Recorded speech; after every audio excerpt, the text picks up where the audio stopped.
रामायण और महाभारत में असंख्य दिव्य अस्त्रों का वर्णन मिलता है। कुछ अति श्रेष्ठ योद्धा ही ऐसे होते थे जो देवताओं को प्रसन्न कर उनसे वरदान स्वरूप दिव्य अस्त्र प्राप्त कर पाते थे। दोस्तों, इस वीडियो में हम महाअस्त्रों का अर्थात ब्रह्मास्त्र, वैष्णवास्त्र, रुद्रास्त्र, नारायण अस्त्र, ब्रह्मशिर अस्त्र एवं पाशुपत अस्त्र आदि को सम्मिलित नहीं करेंगे, क्योंकि उनके विषय में आप सब लोगों को पहले से ही पता है। लेकिन कुछ दिव्य अस्त्र ऐसे भी थे जो अधिक शक्तिशाली होने के उपरांत भी लोगों को उनके बारे में बहुत कम जानकारी है, और जिसे हमने नंबर 1 पर रखा है उसे महाभयंकर अस्त्र के बारे में जानकर आपके होश उड़ने वाले हैं। तो आइए कुछ प्रमुख एवं प्रसिद्ध दिव्य अस्त्रों के विषय में जानते हैं। नंबर 7, विशोषण अस्त्र। यह देवराज इंद्र का अस्त्र था जो किसी भी चीज को सुखा सकता था। इसे चलाकर बड़े से बड़े सागर को पल भर में सुखाया जा सकता था, और इस अस्त्र को मुख्यांत वरुण अस्त्र को नष्ट करने के उपयोग लिया जाता था। सेतु निर्माण के समय श्री राम जी के इसी अस्त्र से डर कर समुद्र देव को प्रकट होना पड़ा था। नंबर 6, मानव अस्त्र। यह ब्रह्मपुत्र मनु जी का अस्त्र था। इस अस्त्र के प्रयोग करने पर किसी भी शक्तिशाली योद्धा को युद्ध क्षेत्र से कई योजन दूर फेंका जा सकता था, और श्री राम जी ने इसका उपयोग राक्षस मारीच पर किया था, जिससे वह 100 योजन दूर समुद्र के पार जाकर गिरा था।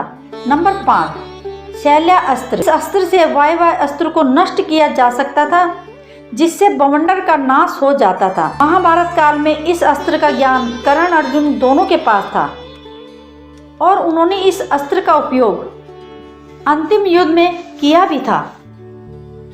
नंबर 4, मेघवान अस्त्र। यह देवराज इंद्र का अति शक्तिशाली अस्त्र था, जिससे सुरक्षा कवच बनाकर अस्त्रों की वर्षा से योद्धा को बचाने का काम करता था, और साथ ही यह अस्त्र किसी भी माया को काटने के लिए प्रयोग किया जाता था।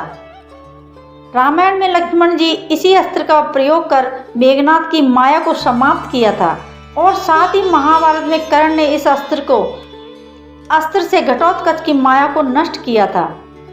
नंबर 3, तवाशटा अस्त्र। इसे शत्रु पर चलाने से वह एक दूसरे से युद्ध करने लगते थे।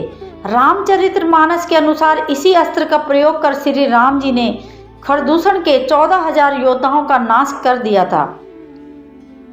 इस अस्त्र का ज्ञान महाभारत में कर्ण, अर्जुन, द्रोण, अश्वत्थामा और भीष्म जी के पास था। नंबर 2, स्तुना अस्त्र। स्तुनाकरण अस्त्र। यह स्तुनाकरण नामक यक्ष का था। इसी अस्त्र से शिखंडी को पुरुष तत्व की प्राप्ति भी हुई थी, और इस अस्त्र को रक्षात्मक अस्त्र के रूप में प्रयोग किया जाता था। इस अस्त्र के प्रयोग से बलमगन नरेश जरासंध का शक्तिशाली गदा को नष्ट कर दिया था। इस गदा के होने जरासंध को प्राप्त कर पाना देवताओं के लिए भी असंभव था, और इस अस्त्र का ज्ञान बलराम जी, महारथी कर्ण, भीष्म इत्यादि के पास था। नंबर 1, महेश्वरा अस्त्र। इस अस्त्र का जिक्र बहुत ही कम मिलता है। यह अस्त्र भगवान तीसरे नेत्र की शक्ति से संपन्न माना जाता है। इस अस्त्र के आह्वान मात्र से धरती जलने लगती है, भूकंप आने लगता है, पर्वत वन सहित धरती डोलने लगती है। इस अस्त्र के प्रयोग से किसी भी शक्तिशाली राक्षस, दानव, दैत्य को एक ही बार में नष्ट किया जा सकता था। इस अस्त्र की भीषण शक्ति के आगे देवता भी टिक नहीं सकते थे। यह महाभयंकर अस्त्र महाभारत में केवल भगवान परशुराम जी के पास था। दोस्तों, इसी तरह के और भी दिव्य अस्त्र महाभारत रामायण काल में प्रयोग किए गए थे। अगर आपको इस बारे में अगला वीडियो चाहिए तो कमेंट में जरूर बताएं, और वीडियो को लाइक और चैनल को सब्सक्राइब जरूर करें। ओम नमः शिवाय। जय शिव शंकर। जय भोलेनाथ।